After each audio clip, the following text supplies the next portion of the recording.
Hey guys, and welcome back to Hoosier Hardware, and today I'm going to walk you through my iRacing setup that I've just recently got into. I'm going to go over the equipment that I have and some of the sort of add-ons that I've made to the base setup to make this a really easy thing to set up very quickly and then tear back down very quickly, because frankly I'm using my main PC as my iRacing PC. I don't have like a dedicated sim PC set up somewhere like in the basement or something like that, so this thing has to be easy to set up and take down very quickly.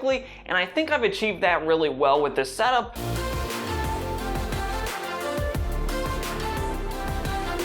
Now, it should come as no surprise to most people out there that iRacing has gotten very popular, as so many people have just been staying home since human malware started earlier this year. At least in the United States, it sort of took off earlier this year. I know that it goes back to 2019.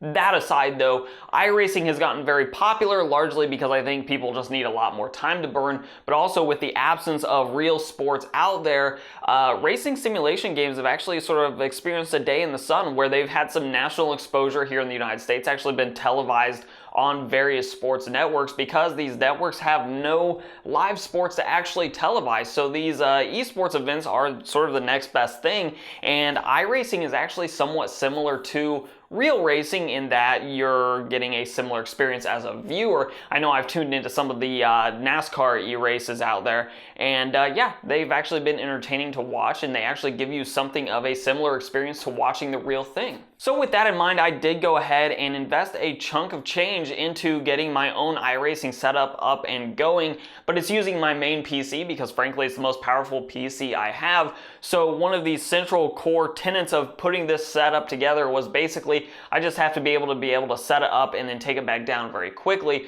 So I'm starting with a fairly budget-end wheel and pedal setup, and I know that I'm going to throw around the word budget fairly loosely here because frankly getting into iRacing especially is expensive. Getting your hands on a decent wheel and pedal setup is not something that comes cheaply. Even the cheap sort of consumer-friendly setups are quite expensive by comparison of just video gaming in general. So I started off with a G920. This is from Logitech, and it's very comparable to the G29 for those of you that are sort of on the Sony side of things. I know the G29 is geared more for the PlayStation but also PC compatible, whereas the G920 is the Xbox side of it. I went with the G920, and I'll link these down below, the G920 and the G29, but basically the availability right now is very spotty and the pricing is all over the map. So if you're looking to get into iRacing yourself, the used market might actually be the way to go, but I was able to get mine for just under $300, which gets me set up with a basic pedal set that it works. It's nothing spectacular, but it does work, and the wheel works fairly well as well. I'm not going to give you a review of the G920, but basically I'll say this: I have not yet won or lost a race because of the wheel and pedal set itself. I've won and lost races because of my own skill set, so it's not really holding me back. At least I'm not perceiving it to hold me back, but at the same time it's also not getting me to drive any faster on the track. So with that aside, that's the basic setup. Now, I do have a complaint with the G920, and it's one that I've worked around a little bit with setting it up. One of the annoyances of setting up the G920 wheel is that everything plugs in underneath the wheel, which is fine and dandy, except that if you're constantly setting up and taking it back down, that means I have to flip over the wheel to plug cables into it and then flip it right side up and then clip it onto the desk and that sort of thing. So my way around this was to buy a power extension and an extension for the pedal input,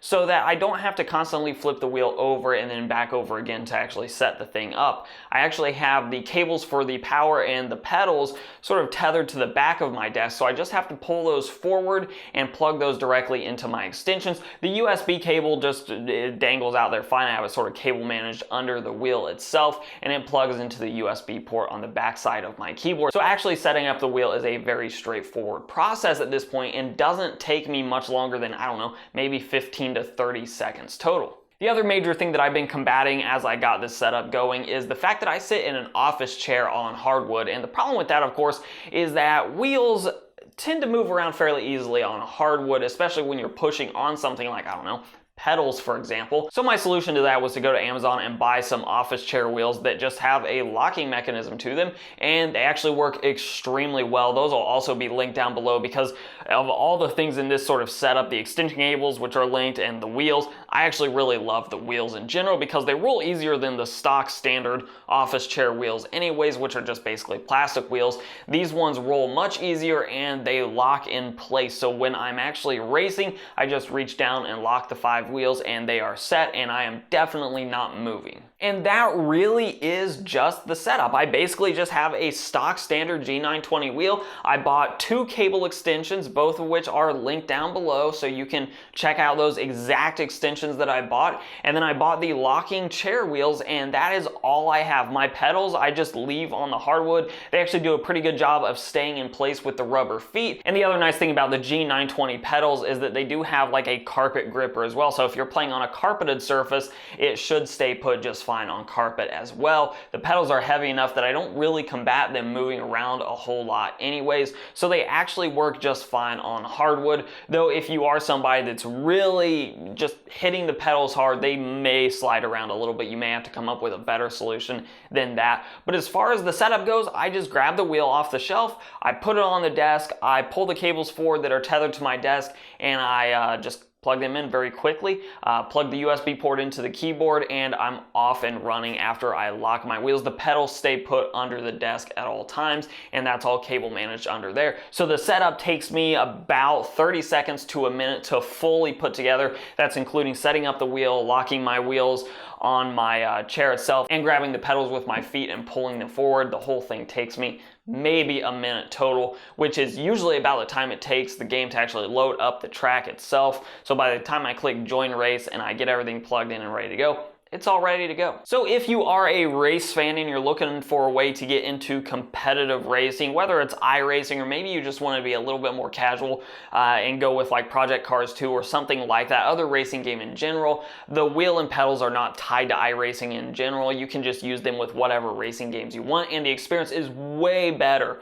If you're just looking at racing games like Project Cars 2, the experience with a wheel and pedals is just so much better than a controller. It's gonna be one of those things that's almost impossible for me to go back because it's just such a more realistic experience. I know it's not the real thing, but for normal people that don't have a ton of money to throw at actually building or buying race cars, or just don't have the skill to get into racing because nobody else is going to give them a race car to actually race around, this is the next best thing, and frankly it works really well for me. That's my setup. I do want to hear from you guys. What would you change about the setup? Keeping in mind that this is something I have to put together and tear down every time I want to race versus play a different game like maybe Overwatch.